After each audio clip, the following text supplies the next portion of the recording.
It was a regular Monday at Iron Rock Manufacturing when everything shifted. The machines were humming like they always did. The floor smelled like burnt coffee and motor oil. I was halfway through inventory logs in my corner office when the main doors swung open. That's when he walked in. Adam Wallace, new CEO, son of the founder. He clapped his hands like he was trying to get a basketball team in line. "All right, folks, big changes ahead," he shouted, like he owned the air in the room. Everyone clapped, not real applause, just that weird trained instinct people get when someone in a suit speaks. I didn't clap, not because I was angry, not yet, but I knew who this kid was.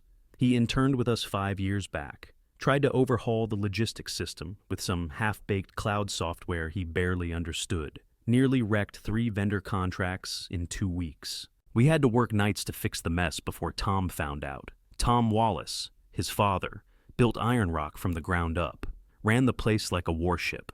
Tough guy, didn't say much, but he listened. He respected people who showed up on time, hit their numbers, and didn't make excuses. I was that guy. 21 years, no missed deadlines, no complaints. I didn't have a fancy degree, didn't need one. Adam, though, whole different animal. He was all LinkedIn phrases and startup energy. Every sentence started with disruption or optimization. Some of you, he said, pacing like he was on stage, may not fit into Iron Rock's new direction. That's when my stomach turned. He wasn't here to improve the place. He was here to gut it, restructure it, cut the dead weight, as they call it. Except I wasn't dead weight. While you're listening, tell us which country you're watching from. I built our network from scratch, set up the backup servers during that lightning storm in SPY 9, got the system back online during the supplier hack in 2016. But Adam didn't see any of that. He saw a 52-year-old guy in work boots and a flannel shirt. Someone he could replace with a shiny new app or a consultant from Chicago. I sat back in my chair and folded my arms, watched him parade around, shaking hands and smiling like a kid playing boss. I knew right then, I wasn't getting promoted, I was getting erased. And if that was the play, he was about to find out I wasn't the kind of guy who went quietly. I got the summons at 3:15 p.m., one line, no greeting, just meeting with CEO, 4 sharp. No subject, no explanation. Just like that. I stared at the email for a second, then closed it. I knew exactly what was coming. At 3:58, I walked down the hall toward the corner office. The one I helped wire up when it was still a storage closet full of broken chairs and old fan blades. I remembered drilling the first network ports into the wall. I remembered laying the cable myself. Now it had a fake wood desk, 2 giant monitors, and Adam Wallace's name on the door. I knocked once and walked in. Adam didn't even look up. "Sit," he said, flipping through tabs on his laptop. I sat. He snapped the screen shut with a little flourish, like he'd just solved world peace. "Greg, 21 years." He leaned back in the leather chair like he owned time itself. Doing what, exactly? Still babysitting spreadsheets and patching warehouse routers? I didn't react. I'd seen cocky before. I'd trained it, buried it. This wasn't new. "I mean," he went on, shrugging like he was bored, "do you even know how to code? Or are you just one of those guys who memorized where all the cables go?" I kept my face still, just nodded slightly like, "Go ahead, keep going." He picked up a pen and twirled it. "Look, I'm not keeping dinosaurs on the payroll. We're pivoting to a leaner, more scalable model. I've got AI tools that do everything your team does in half the time." "Sounds efficient," I said. He smiled like I'd complimented his haircut. "You're done," he said. I blinked once. "So I'm fired? HR will send severance details." He smirked. Silence hung there. Not awkward, just thick, like oil in a cold engine. I stood up. "You may want to read the clause in my contract," I said. "Your father signed it when I became head of systems." His smirk twitched. "Just a heads up." He opened his mouth like he wanted to ask something, but he didn't. I turned and walked out, letting the door swing shut behind me. As I made my way back to my office, people were staring. No one said anything, but they knew. The whisper chain at Iron Rock could outrun wildfire. Miguel caught my eye near the break room, gave me a little nod. I nodded back. I shut my office door, locked it, pulled the binder from the bottom drawer. The original contract with Tom's signature in blue ink. I flipped to the clause I knew by heart. Wrongful termination protection. Full systems access until the termination review was cleared by legal. Emergency override authority in the case of security protocol breach, which included illegal or preemptive dismissal without cause. The kid had no clue what he just triggered. I shut the binder and slid it back in the drawer. I wasn't angry, not yet, but I was awake, and that made me dangerous. That night, I didn't stew. I prepped. 3 years earlier, when Tom handed me the system supervisor title, I told him I'd only take it under one condition: protection. We worked with military-grade suppliers, and if things ever went south, I needed the authority to shut everything down fast. Tom didn't hesitate. "Write it up," he'd said. His signature made it law. My contract gave me legal authority to suspend all company systems if I was wrongfully terminated. Nobody else had that card. So, while Adam was probably out celebrating my exit with a craft beer and a pep talk to himself in the mirror, I was at home checking my old access keys. They still worked. Rookie mistake. The next morning, I logged into the mainframe before sunrise. Every dashboard looked untouched. He hadn't changed a thing. No password resets, no permissions revoked. By 10 a.m., order entries stopped moving. Blank screens where shipments usually lined up. By 11:30, the internal comms froze. No emails, no pings, no calendar invites. Silence across the board. By noon, payroll crashed. Nobody could process checks. Nothing was deleted. Nothing was damaged. It was all there, locked up like a vault. The backbone of Iron Rock was in my hands, and I'd just closed the door. My phone lit up like a Christmas tree. A call from the floor manager. 2 missed calls from HR. A text from Miguel in packaging. "Boss, what's happening? We can't clock in." Then Adam's name flashed on the screen. I let it ring twice before I picked up. "What the hell did you do?" His voice was cracking, the fake confidence gone. "I followed protocol," I said calmly. "You shut down my company." "No, I suspended access. There's a difference. Read the contract." "You think you're clever? I'll sue you into the ground." "Try," I said. "It's all in black and white. Your father signed it himself. Wrongful termination equals full systems lockdown until reviewed by legal. You should have read what you signed." Silence on the other end. I pictured him turning red, scrambling for words. He finally shouted, "This is insane." "No," I said. "This is what happens when you treat a company like a toy. You don't even know how it runs." I hung up before he could spit out another buzzword. A few minutes later, HR blasted me with emails. I ignored them. My contract gave me 72 hours of clear authority. Iron Rock would bleed before that clock ran out, and Adam couldn't do a damn thing about it. Around 1, Miguel called. His voice was low, careful. "Greg, everyone's freaking out. People can't punch their shifts. Managers can't log hours. You do this? Just protocol, Miguel. Nothing's lost, but until the paperwork clears, the system's frozen." He sighed hard. "Figures. Kid thought he was untouchable. Tell the crew not to worry. This isn't about them." He grunted, then hung up. By 3, rumors were spreading faster than outages. I heard from a guy in shipping that half the vendor lines were jammed because invoices weren't processing. Trucks were stalled. Penalties were racking up. At 4, Adam called again. He didn't yell this time. His voice was tight, almost shaking. "Greg, undo this, now." I leaned back in my chair at home, stared at the ceiling fan spinning slow above me. "No, not until the board sees the paperwork. You're destroying everything my dad built." "No, Adam, you are. I'm just showing you the cracks." I ended the call and powered off the phone. The system sat locked. The company sat frozen. And Adam Wallace, Mr. Big Changes, finally understood what kind of game he was playing. By day 2, Iron Rock was bleeding out. Order entries were dead. No one could pull shipping manifests. Inventory reports stalled. Trucks sat idle because the warehouse couldn't verify loads. Invoices piled up on frozen screens. Nothing moved. I didn't gloat. I didn't need to. The systems I built, with full automation, layered encryption, and off-site redundancies, were locked up tight, untouchable without my codes. Vendors started calling, then threatening. I got a text around 3 from Rich Torres in accounting. We started the same year. He still owed me $20 from a Super Bowl bet.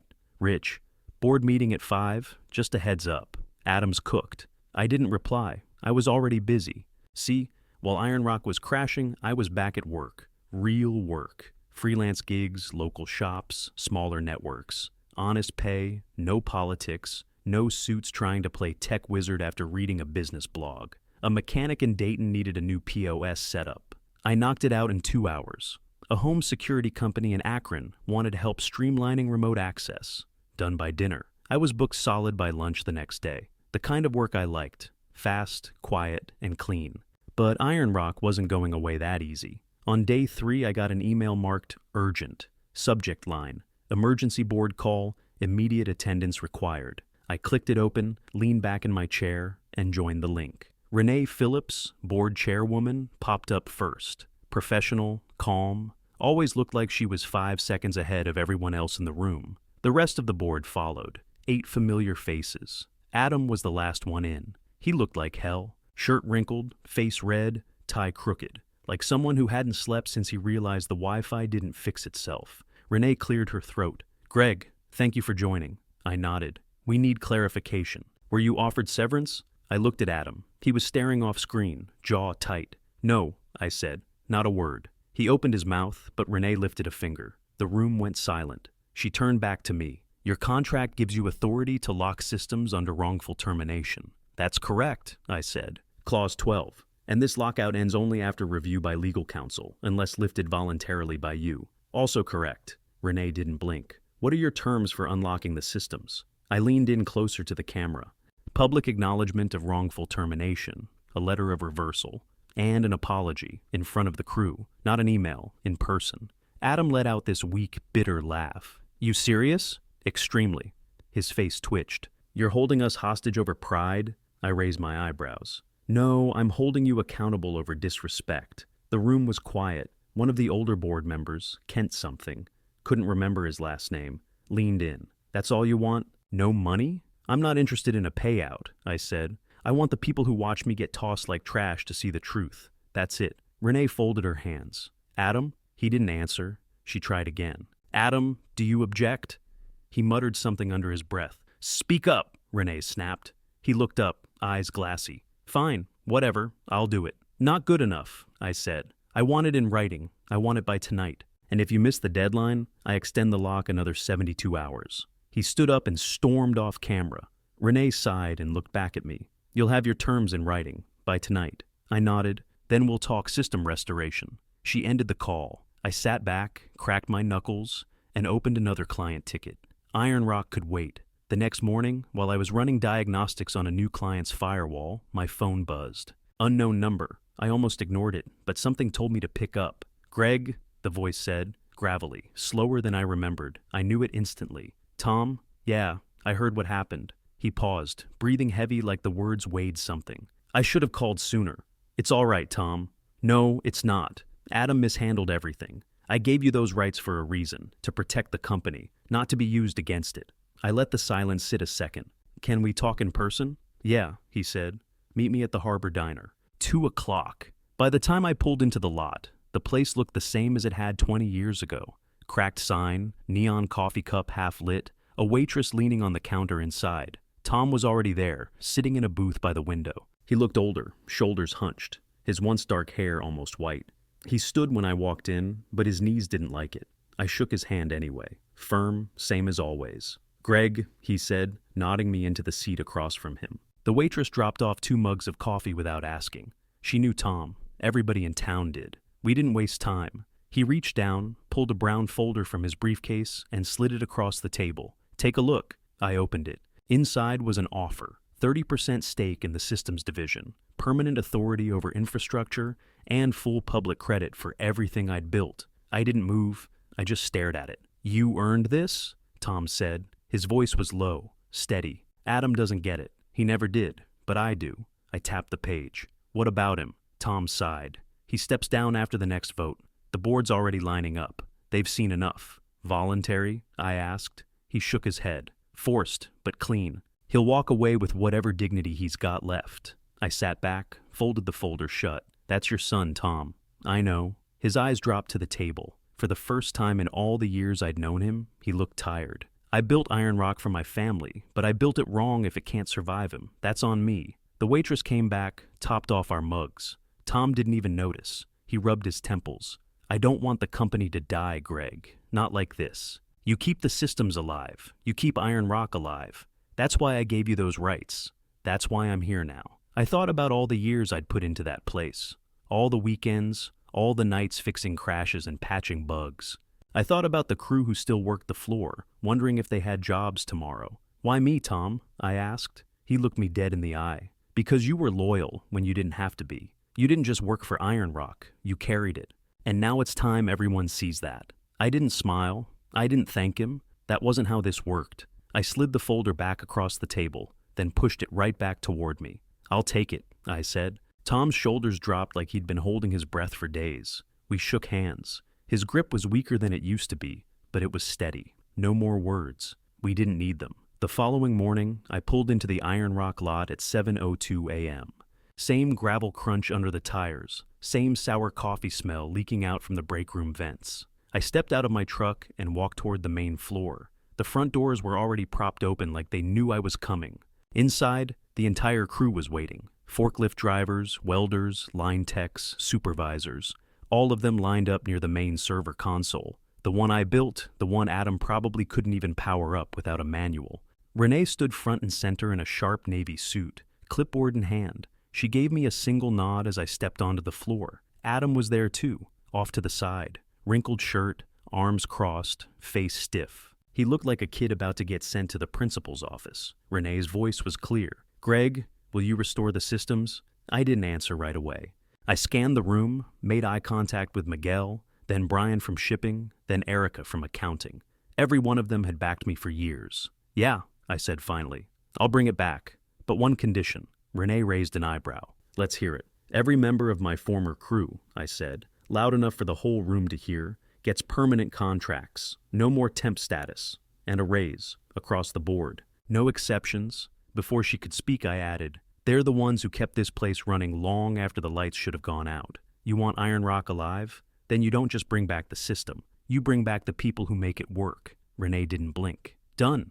I stepped past her toward the server rack. The console was just where I left it, a little dusty, but untouched. I logged in. My credentials still held. Nobody had dared touch root access. A few keystrokes, 2 command lines, 1 confirmation code. The lights flickered. Fans kicked on. Screens across the floor buzzed to life. Orders began auto-processing. Terminals pinged. Shipments loaded into the queue. Then the phones rang. 3 of them, all at once. Like the place had been holding its breath for 3 straight days. And just like that, Iron Rock came back from the dead. I stepped back from the console. Everyone was staring at the monitors. No one moved for a second. Then Miguel clapped once, loud, then again. Someone else joined in. Within seconds, the room erupted. It wasn't just applause, it was relief. Adam stayed silent, eyes fixed on the floor. I glanced at him once. Nothing in my chest moved. No pity, no anger, just nothing. He wasn't worth it. I turned back to Renee. "We done here?" She gave a tight nod. "You've kept your word. We'll keep ours." "Good." I walked off the floor without saying another thing. Let the systems hum. Let the crew work. Let the company breathe. Iron Rock had its second chance. Now it had to earn it. By Monday morning, I had my sleeves rolled and a checklist on my desk. The board wanted Iron Rock stable again, and I wasn't about to hand them a ticking time bomb. So I started the handoff. Every script I'd written, every patch, every admin override, I broke it down, labeled it, explained it in plain English. No more mystery fixes, no black box systems, no single point of failure. That's what I'd always preached. If something happened to me, the place wouldn't stall. I trained up 2 guys from inside, Dan from QA and Bria from system support. Young, sharp, curious. Didn't pretend to know everything, which meant they learned fast. By Thursday, they were handling 90% on their own. I just watched from behind the screen, corrected once or twice, but mostly let them run. On Friday, I walked back to the old server room for one last check. The hum of the machines was steady, the temperature exactly where it should be. That room had been my second home for years. I'd eaten cold dinners on the floor there, slept through system updates in the corner, yelled into the void during crash recoveries. The door creaked open behind me. Miguel stepped in. "He's gone," he said. I didn't have to ask who. "Cleared out his desk this morning," he added. Didn't say a word to anyone.